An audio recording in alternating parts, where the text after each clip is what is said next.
The idea is you get out of North Bennett Street, you start your journey, you become a journeyman. That's the idea. Okay, let's stay high level. Okay, you're getting into too much detail. Okay. What changed? Why are you back?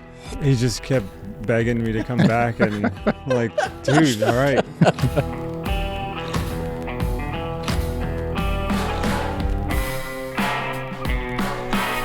Welcome back to the Passion for Craft podcast. We are talking about the ups and downs of running a business. Okay, I got to just say this.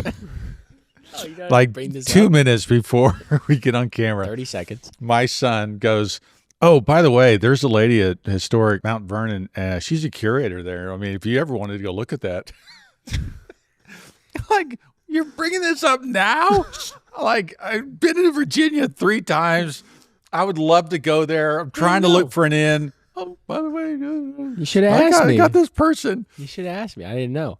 Yeah, I'm sorry. It'd be like me saying some kind of gaming thing, just similar thing. Oh, by the way, I know the owner of that thing. If you'd ever want to, it'd be like, what? Wait, what? That's why we're giggling, and I'm about to hit him. With a high five. No, it's not a high five. All right, ups and downs of business. Well, you guys both left us off with a cliffhanger in episode 1, so I think it's important to close the circle. Yeah, we wanted to spend a little more time on it. Yeah, Richard, you were saying Yeah. there's a lot more to the story. Brent, you were saying I really need to get into it in another episode. So who wants to go first? I'll go first. Yeah, business has been growing good, meeting up with people and getting jobs on the books and really having a need to bring on more carpenters. It's been tough. And I will say, Brock is your teacher, right? That's right. He said in the episode with him that whenever they like have graduates, they're like ready to go. And I was like, man, that would be so awesome to like have. Brock's the carpentry teacher. That's right. He's not your teacher. I mean, he's a teacher. I go to the school. So Okay. I'll claim him as mine. Well, Yeah. what he was And he's a saying is listener, like, so he's a big fan. what he was like, when they get out of here, they can read a tape measure, they can lay out, they can do precision work, Yeah. you know, they may not be as fast, and I had just gone through this gauntlet week of trying to find someone. Yeah. And part of it's my fault because I put out on classifieds ads. My first ad was, I need a carpenter to join our team. Mm-hmm. Call or text Richard, and put my number out there.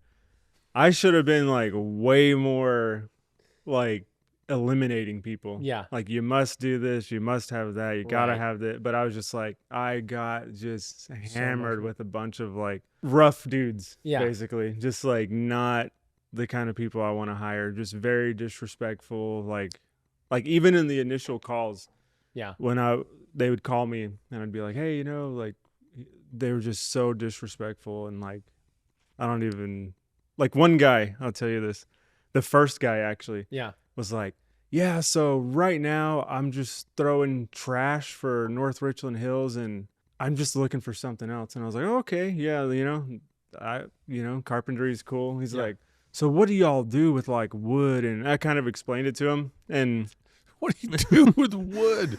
And then I Wow. said, the thing that really threw me off was this guy was like, so where would I have to be? And I'm like, oh, well, we have to go where the work is. Like, I've got a job an hour and a half south of here right now. I've got a job in Dallas, have a job in West Fort Worth. So like we're on-site carpenters. Yeah. We go where the work is. Oh, because right now I'm borrowing my girlfriend's car a lot. And I was just like, oh, okay. He's like, but I could Uber there. I'm like, Every day. With all Yeah. your tools?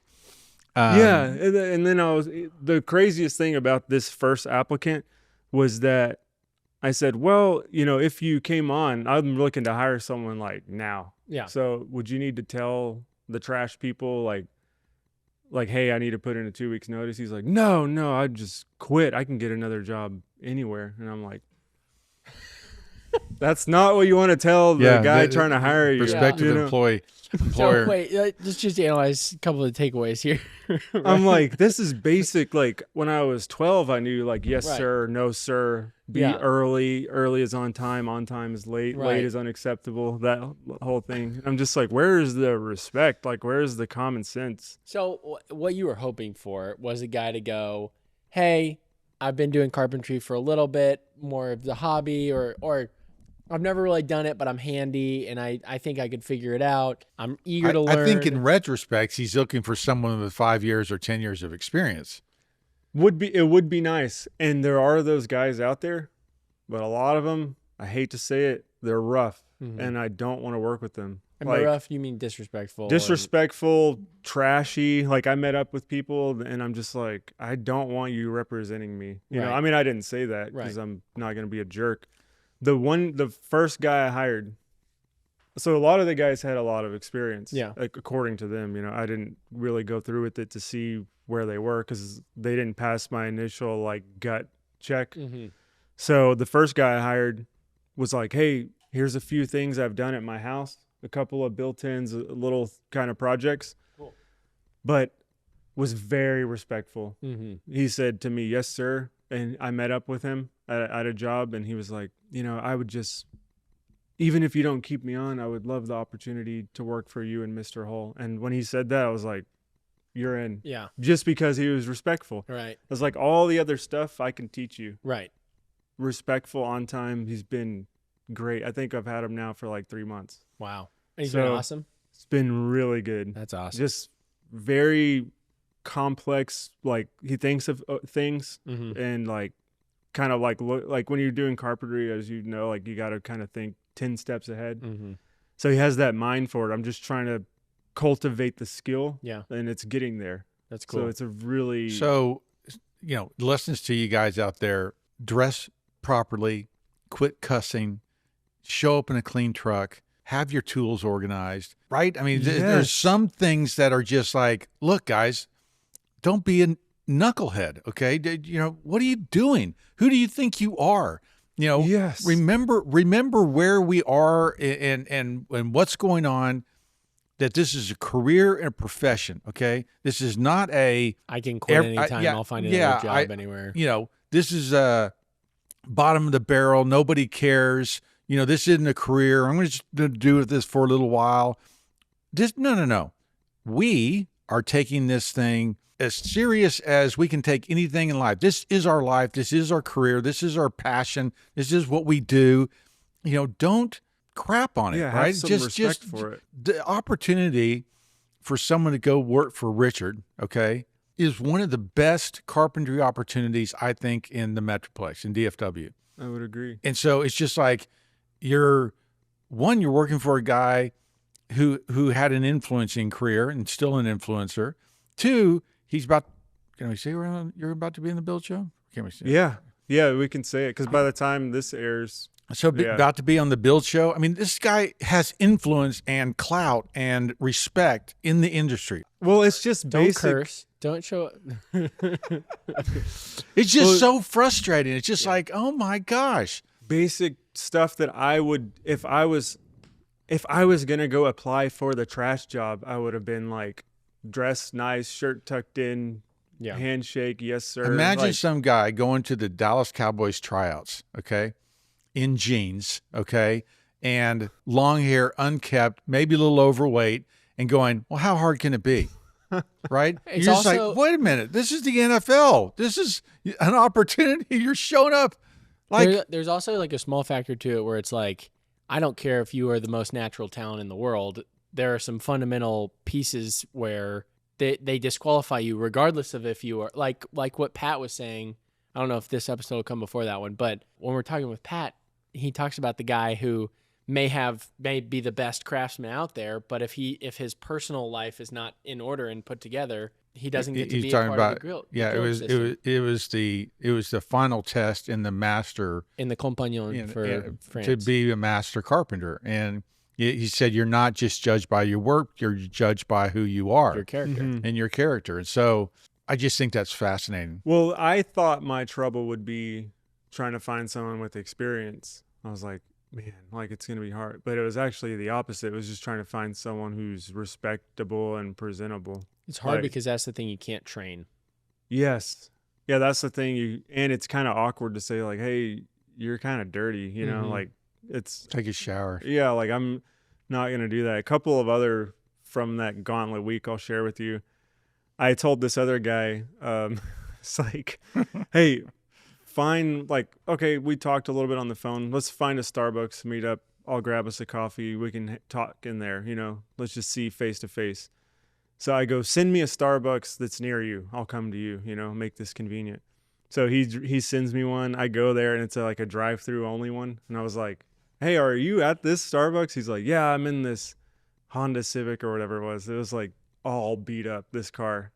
And I was like, it looks like this one's like a drive-through only. He's like, oh, yeah. I'm like, do you want to meet under that tree over there? Like, so we get out, we go meet under this tree. This guy has like these big like visor shades on, a wife beater. And I'm like, like I saw him and I already knew like this isn't going to work. That's how you're coming to get the job. To a job interview. I kind of humored him for a few minutes. And then I said, well, I'll let you know. And then I just told him later on the position's filled. Because I don't want to be rude. I'm just like, then that's why this was such like a gauntlet week. I had like 15 people that I called. And I would just like X people out. Yeah. And just be like, that guy did this. No. So. Yeah. I think it also gets to kind of the guttural nature of finding a new employee too. I feel like I can sit down with someone and almost know immediately whether they're going to work or not. Mm-hmm. Like, Richard, you're not going to work. I'm sorry. For the episode or for the podcast. The whole life, your whole life, it's not going to work. It's how the person carries himself. It's you know, the fear in their eyes, anyway, it's just like, there's definitely like a gut when I'm feeling. hiring for project managers, I need someone who I know who's going to project confidence and ability in front of our homeowners who are very demanding, very wealthy, very high power people, and they love what they do and they have experience. And so I can tell pretty quick, you know, whether the person's going to work or not. So anyway. And I've dealt with, I think you have 4 right now, 4 project managers. Is that right? Oh, just hired a Kristen. 4th one. Yeah, just hired Kristen. And all 4 of them I've worked with directly, and they all are awesome. Like every single one of them. Yeah. Or like even her being like the newest, I got to do that. Yeah. That one job where we were doing that restoration, and she was like on top of it. Yeah, she's one who's younger. I've always liked the idea of a woman being a project manager because they're conscientious, detail oriented, and you know, in general. And I've hired 1 or 2 that haven't worked out. And so when I first got her resume, I was actually like, I don't think she can do it. But then what happened is I got probably 20 other resumes for project managers. And either they had experience that was like multifamily and they're doing apartments or they'd done different things, or it was clear that they just weren't the right people. I kept coming back to her and finally ended up hiring her. She had worked 7 years for another builder, first as a kind of project coordinator in the office, and then from her basically saying, look, I can do that job. Don't go hire another project manager. I'll take care of that. And ended up being the guy's project manager. So pretty sharp girl. Yeah. I mean, she is a sharp girl. And so far we're very pleased. I mean, she's, you know, 1 week, 2 weeks in, but very, very, very pleased. Are you doing all the hiring at your company? Well, we'll get into that. The quick answer is no. And we've got a headhunter that helps us find people and stuff like that. But I'll tell you about that when I explain my whole deal. Does he have a future here?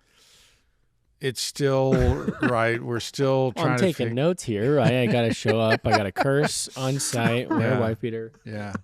So I wanted to go back to not only making sure everybody out there that's listening hears what you're looking for. Here's from a potential employer what they're looking for. I remember my brother-in-law when he was very early in the roofing business and starting out at his own, and he got some Wendy's jobs. He was doing commercial roofing, and he got some Wendy's jobs. And I was like, that was awesome. How'd you get that? He goes, Brent, I think I just showed up when I said I was going to show up. He goes, I don't have as much experience as those other people. I know what I'm doing. I worked for another commercial roofer for like 5 years. And so I knew what I was doing, knew how to do it, knew how to bid it, have great guys. He goes, but I don't know how I want it. He goes, I think literally I showed up when I said I was going to show up. It means so much. And I was those just like, basic things. And I was shocked when he said that, but then that was 25 years ago. But I still remember it. I was like, and there's a lot to be said for that. It is so funny just hearing the intangibles. Like, I feel like a lot of companies project the idea that no one's going to hire you unless you've got 5 years of experience, unless you've got, all these different things. And Richard, hearing from you, who's like, would be the awesomest job to work at, you know what I mean? Like if anyone wants to work as a carpenter, working under you would be unbelievable. I think it's most awesome. Yeah. So it's the awesomest thing in the world. Basically, you're saying to them, I don't really care about the experience portion of it. I just want you to be respectful, show up on time. It is interesting. Well, that was why I put the blame on myself on my first post for a job, because I said I need a carpenter and I didn't lay out who I was. Yeah. So I learned from that experience. Like not everyone just has the common sense to care to be respectable or respectful. So on the second ad, I was a jerk, basically. I was like, I even said at the bottom of the ad, look, I know this is like maybe too personal and maybe like kind of jerky, but I'm actually looking for people who care. And I didn't get near, like, it was crazy. Like I weeded out a bunch. Yeah, I had stuff on there was like, you can't smoke. Sorry, like you can't smoke. And even when I filled out to be a subcontractor for you, it's like, you can't smoke on these job sites. You got to be clean. Like, so now I can't bring that on to what you guys have going on, And then when I meet with people, I'm like, look, you can smoke, but just do it on the break. Like, don't be chain smoking. Right. And like, I don't want to control your life. If we're on our lunch break and you're a cigarette smoke, like, I don't want to do your thing. But I just wanted to kind of weed out people who are like, well, smoking's really important to me, so I don't want, That's a deal breaker for me or whatever, yeah. I don't think you have to apologize for demanding the type of worker that you want. I don't think you should have to apologize for that. I think that you're building your business, your brand, your reputation, and anybody you bring has to represent that brand. And so I understand it kind of feels like you're being a jerk to demand those things, but it's just like, that's also the reason we want you on our job sites, because you are respectful, you are clean cut, you do know what the hell you're doing, right? You do. You're a very professional. I care about it. Yeah. Cares. I care about what I'm doing, and I love doing it. So to demand that from your employees, that's what you should be doing. Like, what would the ideal employee look like? I would say ideal employee would be like ideal 10 years of experience in carpentry and everything we just talked about, respectful and clean and caring, and have a passion for craft. Would you rather have 25-year-old kid who knows a little bit, super respectful, or would you rather have a 40-year-old person who's obviously more experienced but kind of a jerk? I don't. Talent or character, basically, is kind of the question. The character. Yeah. I was going to say, based on your hiring stuff, it seems like the character wins out. Well, when you mention the age of like a 50-year-old person, like we have Tom, and Tom is, I think, 62, but Tom's not a jerk. So I was like, if I can have like Tom's a great guy, a bunch of Toms, like, Yeah, no, that's good. That's Tom good. is Yeah, I mean, you can look unbelievable. You can look at, I think, your employee team and go, if I could have 5 more of that guy, and 2 more of that guy, that'd be great. Yeah. If I could clone Tom and John and just do like, I would be, it would be done, and the new guys. Like, I have 2 new guys. Yeah. One of them's name is Richard and one of them's name is Joe, the one that was very respectful. And they're both great guys. And are you looking for even more guys? Yeah, I'm meeting with a guy right after this. So I have a question. So one reason I got a guy I can send your way. Is his name Jackson? No, his name's William. He's awesome. He's down here? He's in Houston now, but he's looking for work. Is he going to take an Uber up here? No. Every day? No, he has his own car. He's going to borrow his girlfriend's car? Yeah. He has his own car. He has his own tools. He's been doing handyman stuff for a while, but he's a hard worker. If he wants to make the move, I mean, I'll let him know. One of the things that I thought was fascinating that when you and I were talking, because I showed, just so you listeners know, I don't see Richard all the time, but then I'll see him a bunch on jobs or just whatever else is going on. And I show up out at the ranch and there's like 6 guys there.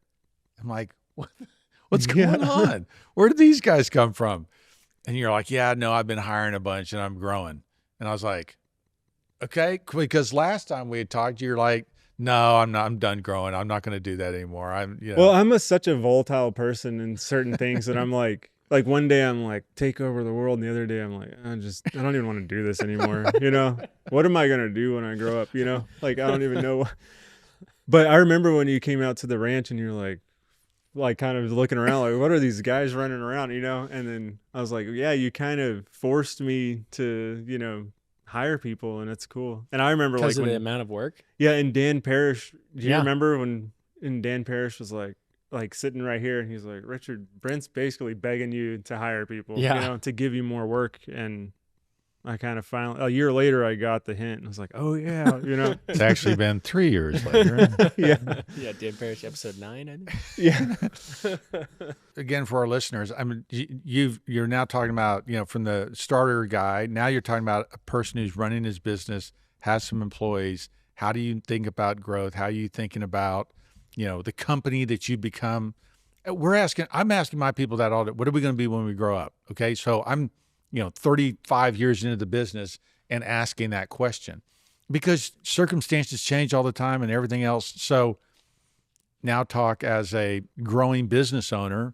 How do you think about it? Well, I have a lot of, I look to you for a lot of inspiration, and as much work as you have for us right now, I know that sometimes when y'all are in pre-con or you're framing, like, you're not going to have work for us. It's just the nature of construction. So I'm just kind of networking and kind of working with trying to get my foot in the door in other places.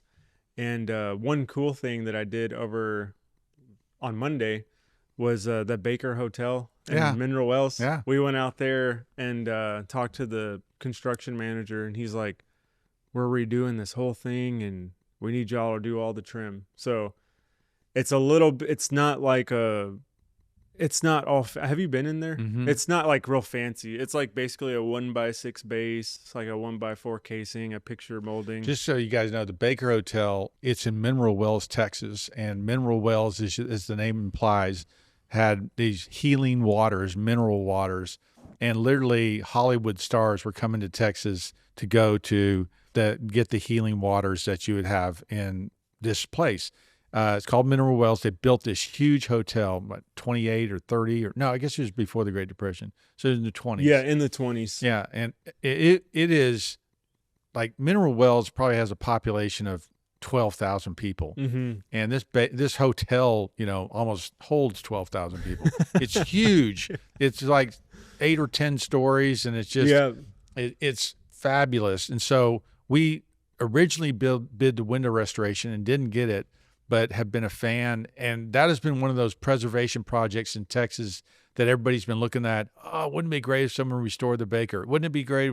And so now there's a team doing it. So I love that might be doing that. Yeah. And it's a big might, because one of the reasons you probably didn't get it is because they're on a really tight budget. And I think I'm going to come in too high for them. Well, I think that's why we didn't get the window job. That's what I'm saying. Yeah. They're waiting on, he told me they're waiting on like historical grants and stuff and just trying to get the work moving.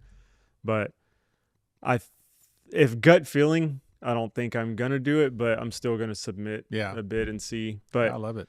So to answer the question, I'm just trying to network and keep things moving, because now I feel like a responsibility. Where like back in the day, if we didn't have work for a week or something, me and John would just shoot YouTube videos all week. And then I would have this slew of videos to post, and then I would generate revenue like that. Yeah. Keep us going. And Tom's a really interesting guy, because Tom isn't like us younger. Tom's retired. He literally loves doing this. He's a retired guy who works 40 hours a week. I know. He's at McFarland right now on Saturday.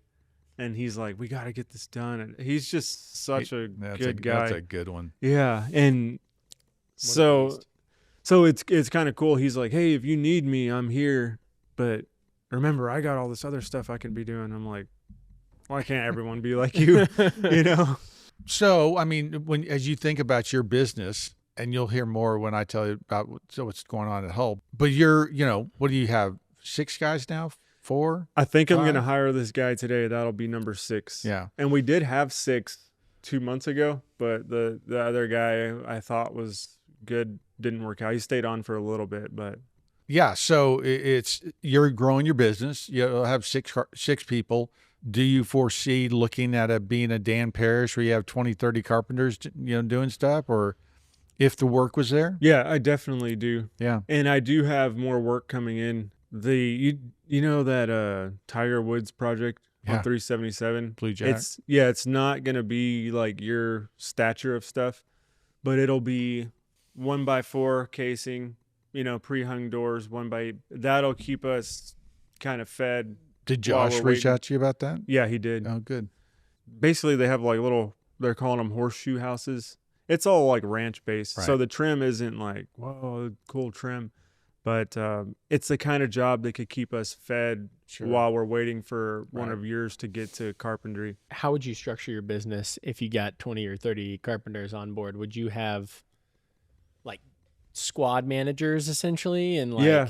do it that way? I kind of have that right now. Oh, Tom cool. is the manager at this job in University Park, and then I'm the manager at the one at that ranch. So we're like kind of the lead people, and then we kind of delegate to everyone what's going on and like what to do and how to do it. Mm-hmm. So it's kind of crazy because you don't it just happens, Mhm. you just how many employees do you have? Over 50 now. Like when you started, can you imagine having 50? It just, you kind of need it. And then you're like, I need this position. And then it just happens and you just roll with it. Yeah. So it's kind of just organic. Yeah. You don't plan for it. So let me ask some questions, because when we talk about what's going on at Hull, you'll understand where these questions are coming from. And a teaser to that is I hired a president. I hired a guy basically to run my company. But you're the president. What? Yeah, I know. It's weird. And so You're supposed But- to elect him, right? do I? So you're supposed to elect him. What? I could have elected him. So having a guy who's a much more of a businessman than I am, I've recognized my strengths and weaknesses, and so I'm looking at you going, it is organic the way you grow, but is there any planning that you're doing? Have you mapped out? Have you talked to anybody? Do you have anybody in your team that you can kind of talk through what things look like? I mean, you talked about getting a shop at one point. Where are you in that? And just like, are there? I know for my business, we'd oftentimes look at models for other business and go, well, that's actually a good looking business. I'd actually like to be like those guys, or whatever. Is there any of that planning you're doing? I wish I could say yes, but I think it's just been so organic and so busy lately that I haven't sat down and came up with a business plan. I'm just like day to day trying to stay on top of it and Sure. meet the demands, which are pretty demanding for schedules and everything.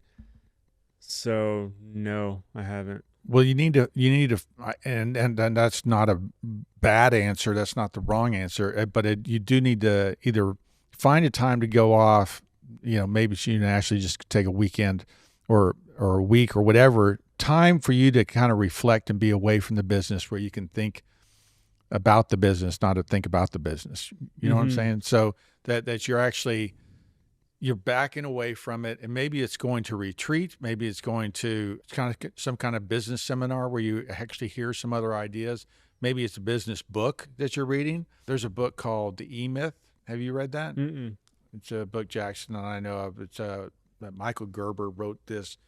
I mean, it's one of the best-selling books on business there is. It's called the E-Myth, the entrepreneurial myth. You are an entrepreneur, and it talks about how to grow your business. Right? I mean, it's how to think about what your skill set is, what you bring to the business, and then how to grow that business, how to take those positions and build up. I don't remember the crux of what the E-Myth is. Like, I don't remember what the E-Myth is, but the book was basically saying a bunch of businesses fail, and this is why they fail. And so I think they don't have to. Yeah, I think the E-Myth, one entrepreneur I remember is, I'm a great carpenter. I'm going to have a carpentry business. And so not realizing that the carpentry business doesn't mean you get to do more carpentry. It's actually you move into a role where you have to oversee other carpenters. And all of a sudden you find yourself running people and managing people. You no longer have the tool belt on. And what made you really good as a carpenter, you're not good as a manager. And so I've got a little bit of that problem. And so there's also what got you here doesn't get you there. Yeah. And so and that's the part I don't like: paperwork, meetings, and I know I don't want to say I don't like it, but it's not what I signed up for, Well, kind of thing. But it's part of it. That's why I think you'll like the book, because the thesis of the book is not, if you want to grow, you just have to stop doing the thing that you love. The thesis of the book is hire that out. Yes. Like, find somebody who is really good at that stuff so you can keep doing what you're really good at, which is what made your business good in the first place. Well, it uses the example of a baker. Yeah. And it talks about how a baker is like a really great baker. And then they grow and they get 2 more bakeries, but they have to then run those 2 bakeries. And so they're hiring chefs to be in their places. And then both of those bakeries don't do well because they don't have what made the original bakery good, which was the baker. And so instead, they should have hired an accountant or, someone to be managers. Yeah. Well, and remember, and what I keep going back to, and I've thought about it a number of times, talking about Dan Parrish. Do you remember what he said made the difference? The person that he hired that made all the difference in the world for him? Financial CFO. The CFO. He hired basically a guy to help him make decisions about how to grow and build his business. And so I've thought about that because the guy I hired is basically a CFO. It is amazing, finding someone with that skill set who can recognize who you are, right? Recognize the talents you bring to the game, recognize why you're successful as a business owner and why people are hiring you, and go, okay, you just keep doing that. I'm going to take care of this other stuff for you. Proposals and all these different things that you don't necessarily want to be doing. Anyway, it could make your life, more pleasant. Yes. Yeah, I wish I could be in so many places at once right now. Yeah. Like when I was at that, I almost didn't even go to the Baker Hotel because I was like, I have so much to do. But I'm like, I want to go look at it, and I don't want to not, because when you don't do that, then you miss the networking opportunity, which, by the way, the construction manager there, he lives like a minute away in downtown Mineral Wells. Yeah, I've met him. Oh, you know? Yeah. Did you go to his house? No, but he was buying his house when I was talking to him. Did you see the house? It's old. It's like 1910 or something. Yeah, and he took me in there, and I want to say it was like Richardson Romanesque is the style. I don't know. Could be. It's like all stone and like it's a guess. Like Richardson Romanesque. It's a big guess, but I told him about my social media and working with you, and he said, if y'all ever want to come shoot a video here, like, you're more than welcome to. Why have you not mentioned that until now? Why are you doing not bringing that up? This is right? Get him now. A little different than George Washington. I don't see it. I think it's about the same. So that's on the table. If you want to, we can go do how we did. What's this one here? I always forget the Thistle name. Hill or McFarland. Is that also McFarland? The Edelman McFarland house. So there's 2 McFarlands. Yeah. Well, they're different spelling. One's MAC Far Land and one's MCF LIN. Land. Yeah. Oh. Lynn. So it's exciting to hear what you need to probably read that book or do the audio thing, especially if you're on your long drive down to. You should listen to the audio version of that book. I think it could really help you. Yes. Because I think you're in a growth spurt. We're looking to grow at Hull because we see the next 3 to 4 years as being kind of a good time. Anyway, it's just now would be the time to dig into that. Well, one of the things I'm realizing too that Dan Parrish said, and I'll end it on this, is like he said, and he's texted me or messaged me since then because I said what you said about business on the podcast is so true. And he wrote back, you mean how cash is oxygen? And I'm like, yes. Because like I only manage like 6 people right now, but like to have the funds, like if we're waiting on a draw, these people still want to be paid. And you may want to go talk to a bank and you've got a growing business. You need what's called a line of credit so that, if you did get tight and you did make some purchases, you could float through that time. Managing cash is huge. I shouldn't have bought that boat. No, I'm just kidding. I'm just joking. I haven't done it. And the house, amazing. and the 4-wheeler, and the. They're like, we'd give you a line of credit. What's this boat?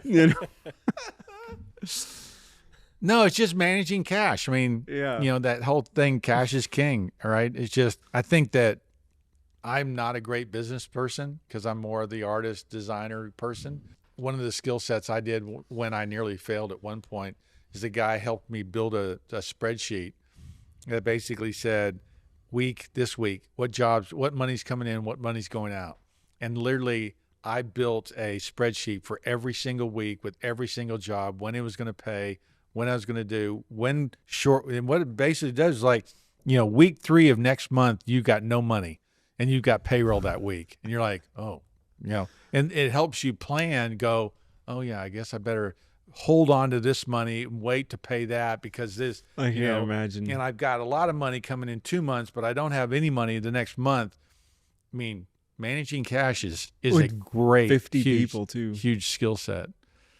Yeah, that's crazy. Payroll chunks are. Yeah, no. How's your stuff going? How are you managing? Yeah. What are you up to? my How many goodness. employees you got now? You got a 3-year-old I've got and 2 kids, so they're on the payroll. Yeah. Do you want to talk about what you're excited about when you come to Hull next year? Yeah. I'm excited about, I don't know. I'm walking into a situation where I really just want to learn from all the people who are doing it. I've got a lot of experience that's like this deep. You know what I mean? Mile So wide like and inch deep. Yeah, I've seen so many different things and I don't know anything at the same time. So I kind of know what I don't know. There's like a learning triangle or learning square that basically says at first you don't know what you don't know. And then you know what you don't know. And then you don't know. Anyway, they switch all 4 ways. And basically it gets to the end where you go back to the beginning. You get back to the beginning. Well, then you're teaching someone else and you're walking them through the process. And that's kind of how it's supposed to grow is you take them through it where they don't know what they don't know. And then you know what you don't know. And then you start to know and then you don't know what you don't know. Anyway. I don't know. I'm just kidding. Anyway, so I'm excited. So you're here next year? Yeah. Nice. If he'll hire me, I'll be on board. But I came into K-Life when I started working there, and I had a bunch of feedback that I came in a little hot. I had a lot of ideas. I was fresh out of this like institution where we were talking about hot meaning what? Like I came We're in gonna with a lot change of ideas, everything. and I changed a lot of things very quickly. And I think some people saw it as a breath of fresh air, and some people saw it as like offensive. We've been doing this for so long. You're 23 years old. What are you doing here? And so, in reflecting, I wish there's a book by Patron where it talks about that transition. And I wish I had sat back and watched for 3 months and whatever. A period of time. Yeah. Where you're not, Where I just not talking, looking. Well, and I'm doing exactly what I'm told and, learning and observing rather than just being like, why don't we do this? That's wrong. Let's fix it, which I think is my mindset in a lot of ways. Like, I can fix that. Let me get in there and, get my hands on it rather than just like, let's just see how it plays out before I just jump to, well, let's change it and make it better. Better by whose standards? Better by my standards? Is this working in some ways? What am I, just think a little bit before acting. So I'm excited about employing that I learned from my last experience and not doing that well. So, but also I'm not coming in like in K-Life. I came in and I was like a director. And so it was, so you had the I immediately had authority. Yeah. Now I'm coming in and I'm just a worker bee. So I have no authority, but then I just know to shut up and watch first rather than. We got to teach him which end of the broom handle to hold. So that's the first thing. Yeah, it's the soft one with the bristles, right? Yeah, it's good stuff. Thanks, Richard, for sharing all that. Yeah. I'm happy to help if any way. Learn from my mistakes. Be specific on your ads and postings and. Oh, the one thing I was going to say is we're interviewing a lot of people too. Well, I'll save it. Say it in yours. Yeah, exactly. What a teaser. See you next week with that one. Yeah, exactly. Thanks for watching this episode of the Passion for Craft podcast, and we'll see you in the next one.